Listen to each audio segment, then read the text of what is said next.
Graça e paz, as jovens, adolescentes, irmãos que estão nos acompanhando nessa videoaula da nossa Escola Bíblica, da IBCP.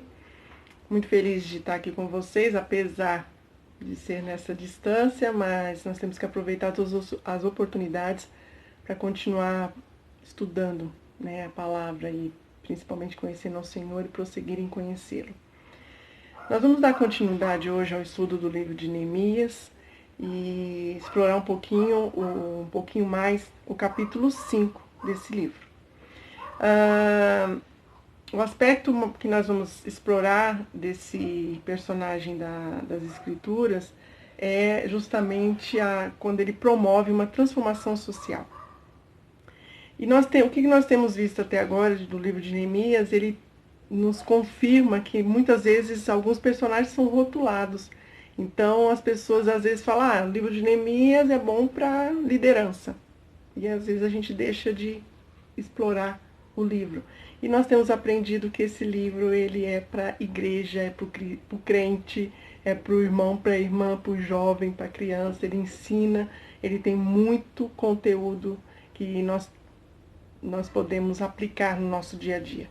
Então nós estamos muito felizes com essa direção que Deus tem nos dado. Então hoje nós vamos partir do ponto em que Neemias já mobilizou o povo. Aí o que eu vou dizer para você? Toda a contextualização de Neemias, nós já estamos no capítulo 5, nós já vimos capítulo 6 semana passada. Então, se você ainda não está familiarizado com esse conteúdo do início, por que Neemias está reconstruindo, onde que ele está, para onde ele foi, da onde que ele veio, eu pedi para você estar vendo as aulas que estão aí gravadas, que estão no nosso canal, dá uma olhada nas aulas, volta, você que já viu, mas não lembra direito. Nós estamos com vários professores, falando do mesmo assunto a cada final de semana. Então você pode escolher aí a sala de aula virtual que você quer entrar e aproveitar esse conteúdo. Bem, então nós vamos, eu não vou fazer a contextualização, eu vou partir do ponto em que Neemias já está lá na cidade, já mobilizou o povo. Se você está curioso para saber como foi esse processo, assista às aulas anteriores. Então aqui, Neemias já mobilizou o povo para a reconstrução e em unidade eles estão construindo os muros. Essa reconstrução levou 52 dias, foi um período muito curto diante da extensão do projeto. E nós vimos que há uma grande oposição externa, Na aula da semana passada a gente pôde comprovar isso, que pessoas se levantaram contra essa reconstrução. Neemias teve que ser resiliente e com perseverança e discernimento ele conduz a reconstrução sem sair do propósito que Deus colocou em seu coração. Mas neste meio tempo de reconstrução dos muros, Neemias agora vai lidar com outro problema. Agora não é um problema externo, mas sim um problema interno, entre o povo, entre os irmãos, entre os israelitas. O problema que ele vai enfrentar é injustiça social. Então eu vou te convidar a ler comigo capítulo 5 de Neemias. Vamos ler do verso 1 ao 5, que vai dizer assim: Ora, o povo, homens e mulheres, começou a reclamar muito dos seus irmãos judeus. Alguns diziam: nós e os nossos filhos e filhas somos numerosos, precisamos de trigo para comer e continuar vivos. Outros diziam: tivemos que penhorar nossas terras, nossas vinhas e nossas casas para conseguir trigo para matar a fome. E ainda havia outros que diziam: tivemos que tomar dinheiro emprestado para pagar o imposto cobrado sobre as nossas terras e as nossas vinhas. Apesar de sermos do mesmo sangue dos nossos compatriotas e dos nossos filhos serem tão bons quanto os deles, ainda assim temos que sujeitar os nossos filhos e as nossas filhas à escravidão. E de fato, algumas de nossas filhas já foram entregues como escravas, e não podemos dizer nada, ou melhor, não podemos fazer nada, pois as nossas terras e as nossas vinhas pertencem a outros. Este era o contexto de escassez e de muita injustiça. Nós vemos aqui que o povo estava clamando por comida, por um mínimo de dignidade para viver.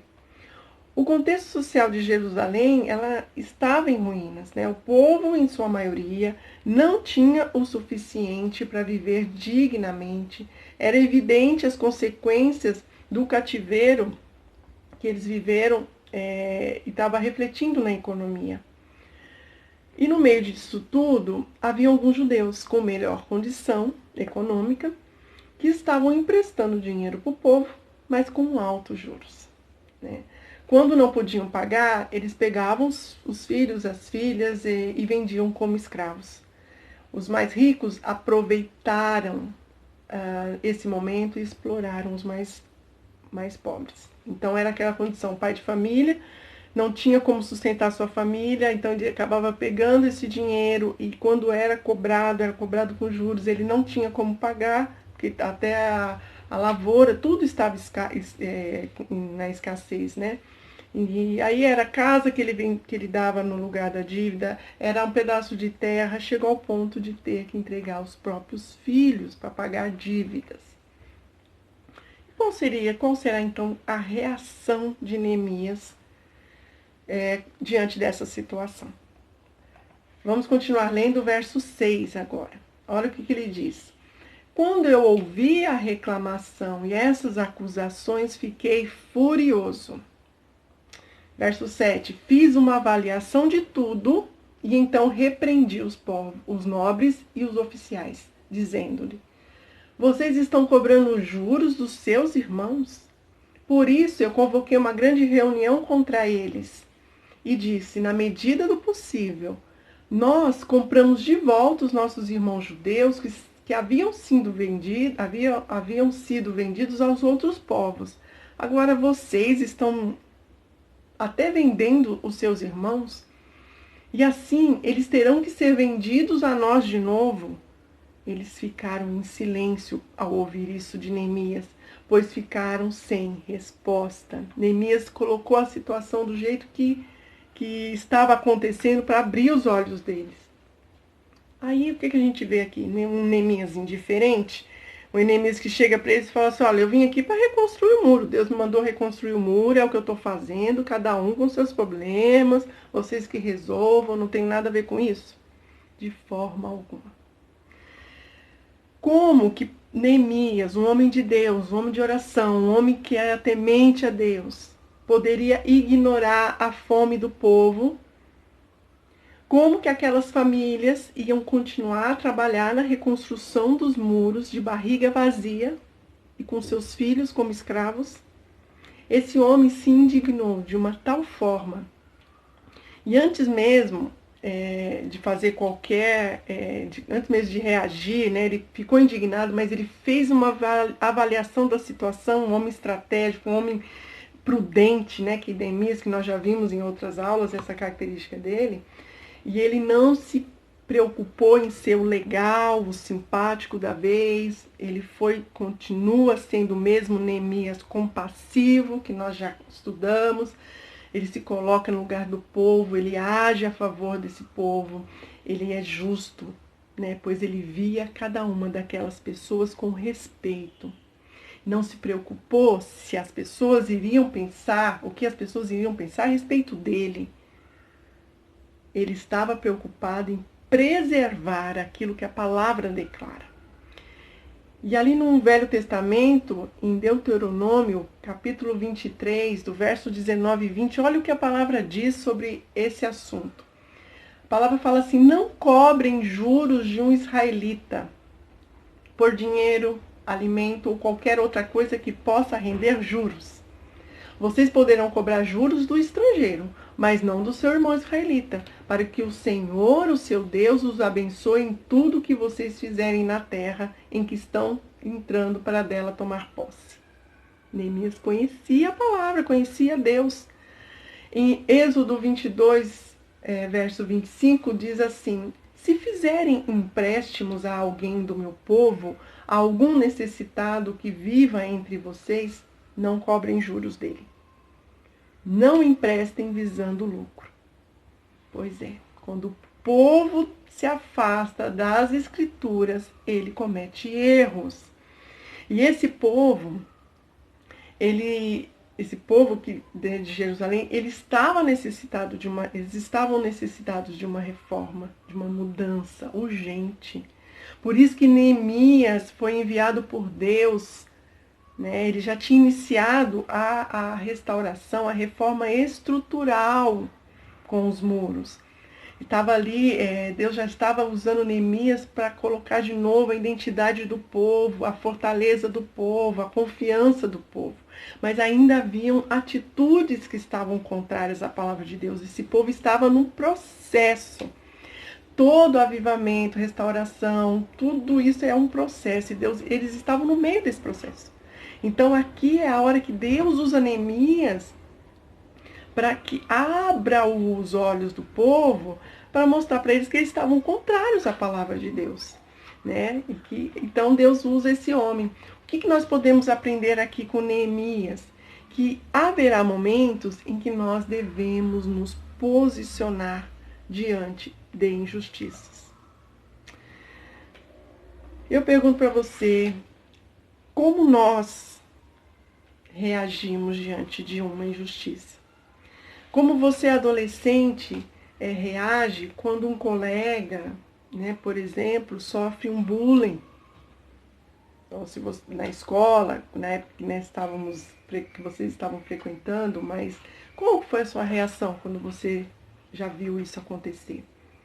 E você, jovem, quando o amigo é injustiçado na escola, na faculdade ou no emprego, no seu emprego, como vocês reagem quando alguém não é bem tratado no meio de um grupo da igreja, por exemplo?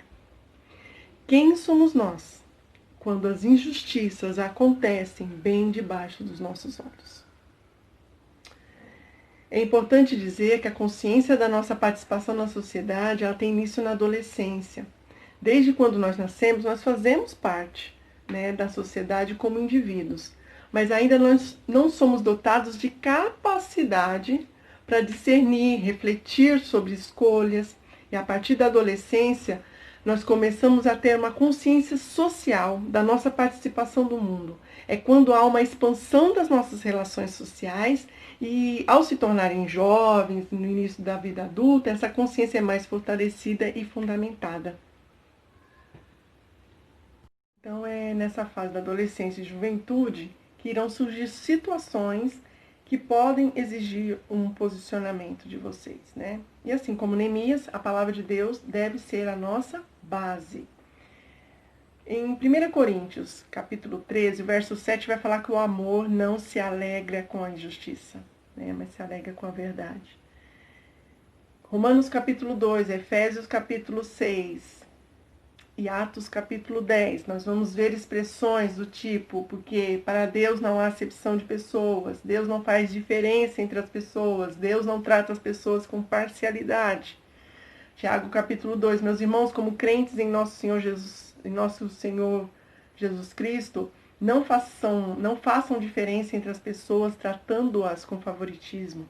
Então são bases para nossas atitudes, do nosso posicionamento.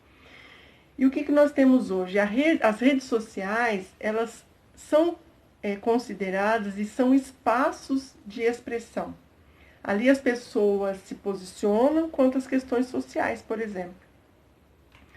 E essa semana nós vivemos isso em relação à questão racial. Por exemplo, nós vimos lá, a expressão da semana foi "vidas negras importam". E as pessoas colocaram nos seus feeds, lá no Instagram, por exemplo, o feed todo em negro, né? Então, pessoas se posicionaram, outras não. O mês de maio laranja, conscientização contra o abuso e a exploração sexual de crianças e adolescentes, outro tema abordado nas mídias sociais. E tem vários outros temas, né? A violência contra as mulheres, o próprio bullying, a causa dos deficientes. São muitas as dificuldades, as desigualdades, os preconceitos. Mas qual que é a provocação que eu quero fazer para a nossa reflexão? A minha expressão nas mídias é suficiente para promover mudanças? O meu discurso é coerente com a minha prática de vida? No meu dia a dia, eu tenho atitudes de cuidado e atenção com pessoas que sofrem pelas desigualdades que eu defendo nas redes sociais? Eu preciso conciliar minha confissão de fé com as minhas atitudes?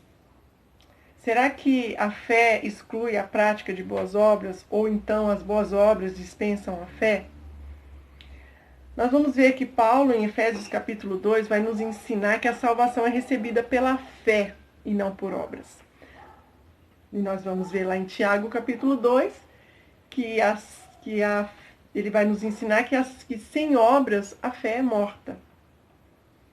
Eles estão se contradizendo de forma alguma. Assim como nós já vimos numa das nossas aulas aqui da Escola Bíblica, a unidade da palavra desde Gênesis até Apocalipse. A palavra não se contradiz. Esses irmãos não estão se contradizendo. São perspectivas diferentes sobre o mesmo assunto, a mesma verdade. Paulo está falando aqui da causa da salvação. Então ele vai dizer que nós somos salvos pela fé e não depende de obras. Enquanto o Tiago vai falar da consequência da salvação e vai dizer que as obras é que provam a nossa fé. Então eu não pratico boas obras, eu não vou me importar com a causa do próximo para me aproximar de Deus. Isso não vai me garantir salvação. Eu pratico boas obras. Eu me importo com a necessidade do próximo, porque Cristo vive em mim. É Ele que opera em mim, tanto o querer quanto o realizar. Neemias agiu conforme a confissão de fé, ele foi coerente com a palavra de Deus. Um exemplo simples para nós entendermos. Então eu coloquei lá, vidas negras importam, no meu feed, lá no meu Instagram. Mas no meu dia a dia, eu não me relaciono com pessoas que têm um estilo de cabelo black, a cor negra da pele. Então, assim, eu até sei quem ele é, mal sei o nome dele, mas eu consigo até descrever com detalhes a característica do cabelo dele, porque isso me incomoda. Eu penso, para que tudo isso? Então, isso é uma forma de eu demonstrar para vocês a incoerência. Eu faço um discurso e no meu dia a dia eu tenho atitudes que não condizem com o meu discurso. Então, às vezes, nos falta oportunidade de nos permitir viver a dificuldade do outro. Será que é fácil você ser discriminado pela cor da pele? Porque tem um estilo de cabelo que não é da grande maioria? E então eu trago essa reflexão para nós, né? Para nós pensarmos se nosso discurso está coerente com a nossa prática do dia a dia. Quem somos nós, os cristãos? Né? Que tipo de evangelho que nós estamos mostrando para o mundo, né? E nós vamos que em Neemias ele se posiciona. Do verso 9 ao 11 vocês vão ver que ele exorta com autoridade. E essa autoridade que ele vai usar não é porque ele é governador. A autoridade de Neemias não vinha da posição social dele, era pelo seu exemplo. Ele era íntegro, ele era correto no modo de agir e tratar as pessoas. A credibilidade dele vinha pelo modo dele agir, pela prática dele. Isso vocês vão observar do verso 12 ao verso 13. As pessoas vão falar, então nós vamos fazer o que você está pedindo. E ele ainda diz, eu não vou cobrar juros, eu também estou ajudando pessoas e não estou cobrando juros. Ele deu exemplo. Neemias promoveu uma transformação social. O povo teve consciência do seu erro, né? Neemias foi coerente. Amados, a nossa espiritualidade, ela acontece na vida em sociedade. Nós temos que ter consciência disso. Não é uma pessoa que busca Deus em casa, vai na igreja, e outra que vive em sociedade. É a mesma pessoa. O Evangelho transforma relacionamento, atitude e a vida das pessoas. Elas são transformadas, vivem e agem de forma diferente e por isso o Evangelho muda a realidade das pessoas. O agir do cristão não é só uma resposta ao amor de Deus. Eu não faço as coisas só porque eu amo a Deus, mas é a ação do próprio Deus através de mim, através de nós, através da igreja na sociedade. Jesus deve aparecer em tudo que nós fazemos na sociedade, na forma como nós agimos. As pessoas beneficiadas pelo amor de Deus por meio da ação da igreja precisam estar convictas que Jesus não esqueceu delas. Mas como eu posso ser relevante, né? Como que eu posso fazer a diferença? Eu tenho que fazer muita coisa? Um sapateiro questiona Martinho Lutero, que foi um dos líderes da Reforma Protestante, que trouxe muitas transformações para as sociedades. O sapateiro vai dizer: Martinho Lutero, como que eu vou servir a Deus? Eu só sei fazer sapatos. Aí Lutero vai dizer: faça então o melhor sapato, com preço justo. Deus já nos chamou para sermos filhos dele, somos vocacionados a fazer o melhor sapato para a nossa sociedade. Cada um de nós podemos agir de forma coerente com o nosso discurso e assim promover uma transformação social onde nós estivermos.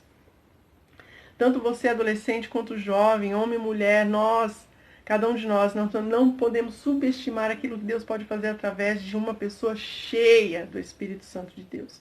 Uma pessoa porque os talentos, tudo que a nossa vida por inteiro, né, o talento, a habilidade, a nossa profissão, tudo que nós fizermos, por mais simples ou por mais sofisticado que seja, sendo para a glória de Deus, vai ser relevante, vai ser transformador, vai trazer transformação, porque a verdade que nós carregamos, ela transforma. Creia nisso. O pensamento de discriminação e preconceito, de desigualdade, não consegue se submeter diante da verdade bíblica, que a graça salvadora se estende para toda a humanidade. Porque Deus amou o mundo de uma tal maneira que deu o seu Filho unigênito, para que todo o que nele crê não pereça, mas tenha vida eterna. João 3,16. Essa verdade é o que fundamenta a mudança que o Evangelho traz. Isso não significa dizer que ao longo da história não tenham pessoas, não tenham existido cristãos que tenham praticado algum tipo de discriminação. Certamente isso aconteceu no passado e infelizmente acontece hoje em dia. Mas aqueles que assim procedem estão mostrando que não são discípulos de Jesus, porque Jesus é o nosso modelo de conduta. Ele nos ensina como lidar com a discriminação e com a desigualdade. Cristo via cada pessoa dotada de valor especial para Deus, até mesmo aquelas excluídas da sociedade da sua época. Ele conversa com a mulher samaritana, discriminada, socialmente excluída. Jesus toca fisicamente em leprosos e doentes, que eram considerados imundos e malditos, amaldiçoados. Ele vai à casa de publicano, perdoa a adúltera, a mulher adúltera. Todas essas coisas eram inconcebíveis naquele tempo. Tais pessoas, por um motivo ou por outro, eram rejeitadas, indignas de receber um tratamento com respeito. Cristo afasta as barreiras da discriminação, trata cada pessoa de forma especial, estabelece o conceito-chave do seu ministério: amarás ao Senhor teu Deus de todo o teu coração, de toda a tua alma, de todas as tuas forças, de todo o teu entendimento, e ao teu próximo como a ti mesmo. Lucas 10:27.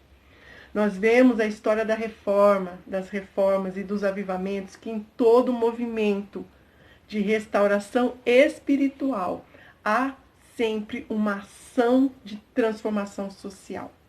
E isso fica claro aqui no livro de Neemias. Deus estava trabalhando para trazer o seu povo de volta à comunhão com ele. E isso através de uma reforma estrutural, física, levantando ali os muros, né, da cidade, através dessa reforma social, combatendo as injustiças no meio do povo, fazendo o povo voltar para entender a forma de agir correto conforme a Escritura. E a partir das próximas aulas, nós vamos poder acompanhar a reforma espiritual. O povo voltar a congregar, a estar ali no templo. O agir de Deus, ele é completo, né? E nós somos seus agentes de transformação aqui na Terra. Não duvide do que Deus pode fazer através de um jovem, de um adolescente, de um homem ou de uma mulher cheios do poder de Deus. Ele só precisa de uma faísca para iniciar um grande incêndio de libertação, de cura e salvação. É neste momento de diversidade que nós estamos vivendo, das injustiças que nós estamos vendo, que o Senhor quer se revelar às pessoas através do seu amor e do seu cuidado. E você, eu, cada um de nós podemos ser o canal de Deus. Não duvide disso. Não ache que a situação está tão ruim que é impossível acontecer algo. Porque todas as manifestações de avivamento, de restauração, de reforma que nós vemos na história, que nós vemos na palavra de Deus, ela passa por esses momentos de crise. É quando Deus desperta os teus filhos a buscá-lo, a agir de forma, agir conforme as Escrituras, e a transformação acontece. Ore, coloque-se à disposição do Senhor, né? As oportunidades elas vão surgir. E aí então eu e você nós vamos ver grandes transformações no meio que nós vivemos. A reforma social que Neemias viveu e foi agente, ela é possível nos dias de hoje. Nós vemos dias muito difíceis, mas nada é impossível ao nosso Deus. Que nós possamos estar firmes, né, na busca pelo Senhor, mesmo não podendo estar congregando, o Senhor continua sendo o nosso Deus perto, próximo, está em nós. Então que você, jovem, adolescente, possa continuar a buscar ao Senhor, estar atento às necessidades que estão surgindo, às oportunidades de ser um agente de transformação social no meio em que você vive. Que você possa continuar a estudar essa palavra, esse livro. O Senhor tem nos ensinado muito. E eu creio que não é em vão que nós estamos vendo tantos assuntos tão atuais. Que nós possamos viver essa palavra, ter coerência do nosso discurso e da nossa prática. Amém? Deus abençoe. Eu agradeço muito a oportunidade de estar aqui com vocês e logo mais estaremos juntos novamente. Amém? Deus abençoe.